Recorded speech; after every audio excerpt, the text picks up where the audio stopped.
Have you ever tried doing detailed router work and you're just constantly fighting the cord over your workpiece, knocking things over and pulling the cord out of the socket? Well, today we're going to be trying the cordless battery operated 20-volt plunge router from Dovamin, and we're going to find out if it's a shop-worthy tool or just another pretty box. Okay, and before we get into this review, I want to let you guys know Dovamin did send me this for free in exchange for the review. That being said, you guys know how I operate around here. The good, the bad, would I purchase it, are all going to be included. You're not going to sway my mind because that's how we do this at Fox & Kit.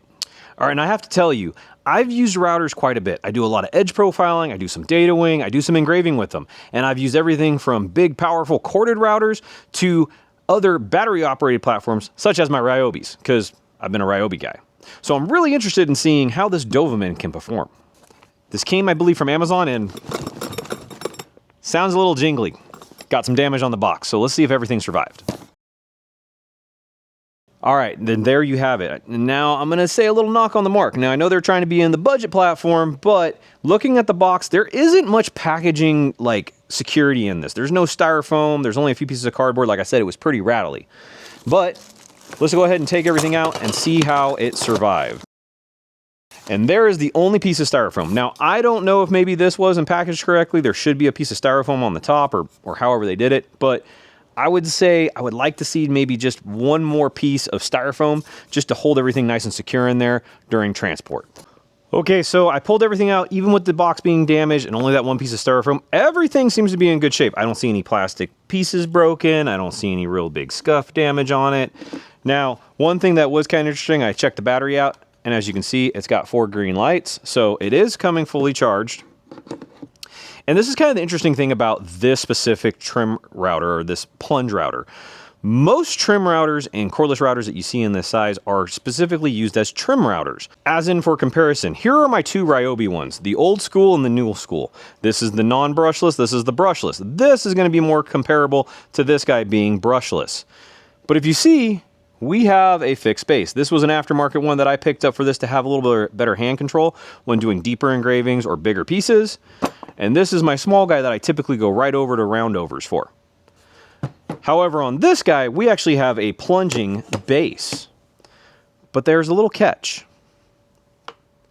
We have an additional base. Now, you're looking at that thinking, what is that? Typically, you see this attachment on one of these guys. And this is a rotary speed saw or rotary speed cutter.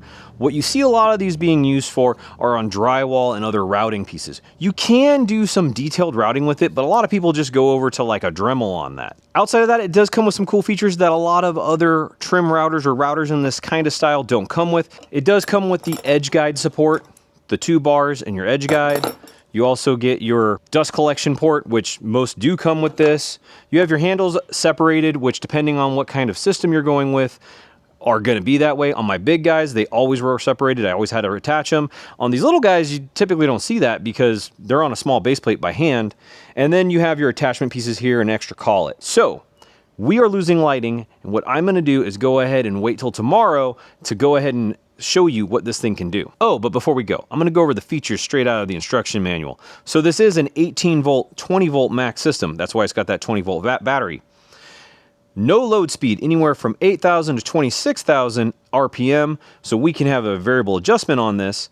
It's got a collet size of 1/4 inch, max plunge depth of just under 2 1/4. It's 2.16 inches to be exact. It comes in right around, we'll call it 6 pounds with this base, and can use a 2 or 4 amp hour, words are hard, 2 or 4 amp hour battery, and a charger input of 120 volts US. We'll go ahead and not use this anymore. Actually, I got all these pieces to put together, so we're going to get that. Hey everyone, Fox here. Now I know this video review is probably not exactly what you expected. I normally get into actually using the tool. However, the best way to stay up to date and being able to see when this actual full review drops with the tool in use is by hitting that like, subscribe, and notification button. Not only does it let you know when I got a new video out, but also it's the best way of supporting the channel. Okay, and we are back. It's been about 5, 6, 7 days since I shot the original opening, so there's gonna be a few changes on this part. Now, part of that reason for this is because when I got the tool and got it out of the box and went through the instructions, it was missing an item. Not an essential item for me, but for you guys starting off with a new router, probably something you're gonna need to have. And that is the wrench for the collet.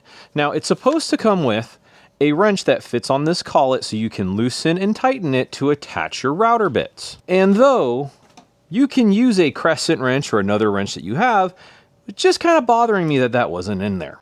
Additionally, the box was kind of beat up. There wasn't any styrofoam on top, and I didn't know if that was because maybe this was a prior open box item or it had not been put in during shipping. So I decided to reach out to Dovaman and actually ask them about the packaging and the crescent wrench. And they have been very responsive throughout this whole kind of video setup and review. They've let me know what the tool has, where it can be picked up at, where to find articles and information on it, really giving me a lot of insight on how this tool is supposed to operate and what kind of lineup they're looking for. When it comes to the actual complaints / questions I had from them about the product, not only did they answer me and request the picture so they could see what happened and what went wrong, but they also asked me for feedback on what I would like to see improved upon when it comes to the instruction manual or the tool itself. And I really do take that as a good customer care kind of section, because when when new companies are getting into tools, they may be following what others have done in the past, but trying to put their own little flair on it. And some things can be a success, but some things can kind of be a swing and a miss. And that's kind of how I feel with certain parts of this tool, just going through what it comes with. I feel like this tool is trying to do a lot for a good price, but is it actually doing it well? So, what do I like about this tool so far, and how does it differ from other platforms I've used? Let's see what this guy's trying to do in such a small package. First off, they are on their own 20-volt battery system. However, the downside is if you're already in a Ryobi, DeWalt, or Milwaukee platform, picking up another battery platform isn't going to probably be the thing you're going to want to do. Second, it is a true trim router with a plunge base, and I haven't seen that out before from other companies. Now, I know they make plunge bases for trim routers. I know that you can buy aftermarket ones, but I've never really seen one come standard that way. And they do not include a true traditional fixed base, and I believe the reason for this is with your plunge base, a simple press down and throw of the lever now turns it into a fixed base, and you can use it just like that fixed base trim router. The only difference is every once in a while, if you hit it with your thumb right, it'll pop open, and now you got to get back to the same setting. But as long as you set this locking bar at the right height and depth stop, you'll always be able to meet that same spot. So I give them kind of a plus in this area. They are trying to meet the capabilities of a fixed base, but also give you the ability to use a plunge for when you're trying to do detailed routing or carving on an object. Additionally, to kind of help you out, they do add this quasi-fixed base, but this is kind of more for like one of your, it's not called a multi-tool, but it's a rotary cutting tool that you'll usually see commonly used to cut out drywall. And the fact that they include that in this, and it's very simple to just get out by loosening this knob, and your router pops right out. This base then just clips on, and you can set your height depth for your tool bit that you're going to be using. I find that kind of nice. You're hitting two tools with one, unlike buying a separate tool for each like I have with my Ryobi. But this is then where we start getting some cool things out of it again, but also some really quirky things I just don't know if it's going to work. They do include an edge guide, which is nice if you're ever having to do actual trim work, making sure you're offset a certain distance from an edge or following an edge while you're doing it. And that's right here. It's similar to most others. It's adjustable by two little knobs that you loosen, and then you can slide this bar back and forth to your correct offset, and then lock it back down. It has a dust collection on it that clips on and screws in place, which is nice for when you need it and you don't. And we will have to test that because they do claim 80 to 90% better dust collection. But then you see this thing here. It seems a little funky because this is just going to get in the way. If you put it on your piece of wood and do your routing, you're just going to make a scratch line. And after going through the instruction manual a little bit, I did find out what it is. And basically what this is a center guide. It is designed so that once tightened on the end of one of the rods for the guide, you would want to take the guide off. You can then use it to cut circles. And the way they explain it is that your pivot point is wherever this is set, and you measure the distance from this point to the center of your router, and that is where your circle's gonna be. They also have this guy, and it's a guide, but I've never seen a guide like it before. I've never seen one in one of my toolkits before, and I was curious on what it was for.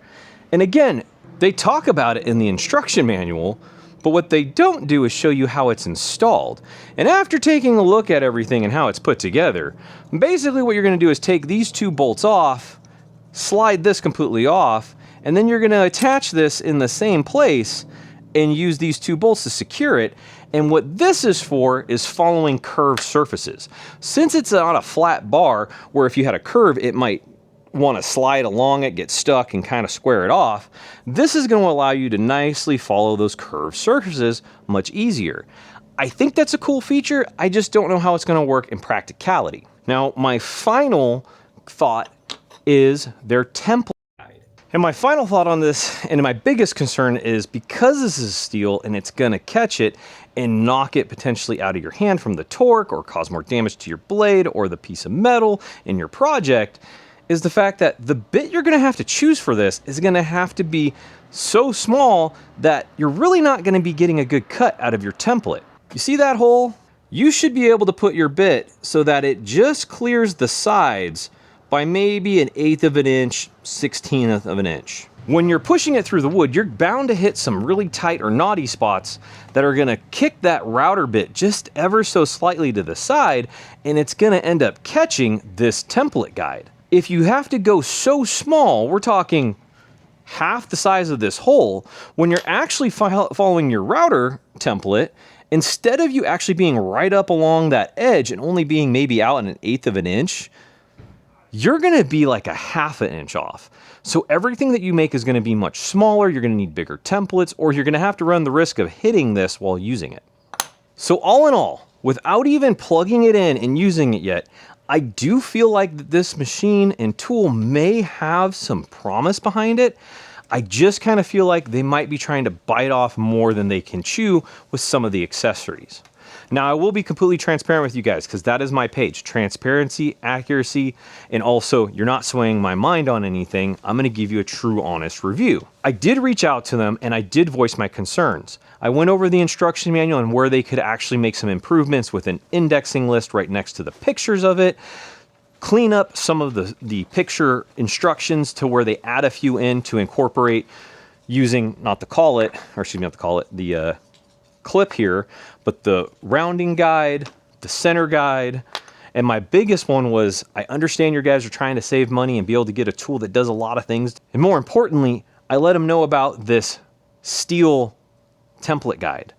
I let them know that they really need to make it out of a different material, whether it's brass or bronze, something that is going to be softer, to where if that bit bites into it and it does cause a kickback and the machine turns on you, that you don't get hurt and you also don't damage your product. Because at the end of the day, we want to keep all of our fingers and toes while we're working in the shop. I hope you all enjoyed this part 1. I know it was a little bit more boring because it was just me talking and going over the tools. However, I will be bringing part 2 soon, and we will be going over just testing of all the different bits and pieces and how it works together, plus filling you in on their response for my voices of concern.